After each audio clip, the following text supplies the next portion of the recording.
Did you know the groundwater in Content Manchester is rising by 1 foot every day? What's causing this rapid increase? Let's dive in. There's an aquifer. Water is flowing underneath the whole of those lands and those properties. But it is not the normal aquifer that a lot of you are accustomed to, which is a sand, earth kind of aquifer. It is more limestone. So because of the limestone, there are a number of conduits and caves and caverns that are underground.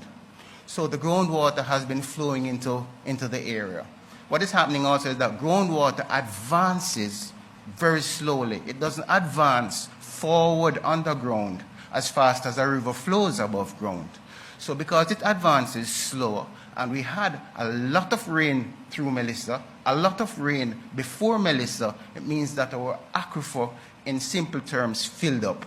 And since it can't go forward as much, it has been rising instead. Now, in this area, there are sinkholes. And normally these sinkholes pull the water away, drain the water away from the low-lying areas. But in this instance, because the aquifer has so much water, which is under so much pressure, it's pushing water up the sinkholes. So the sinkholes are having a reversed effect, and that is where the water actually, most of the water is being sourced from that is coming into the content area. This was recognized over a period of a little bit more than a month from prior to Melissa.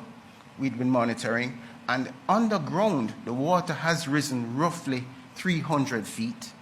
From the normal level that the aquifer was at. It has risen roughly 300 feet.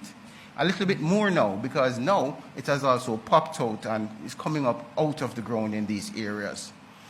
We have installed monitoring gauges in that area, and over time, we had been seeing for the last 2 weeks, essentially, a groundwater rise above surface of 1 foot per day, which is a very high rate of flow of rise for this area.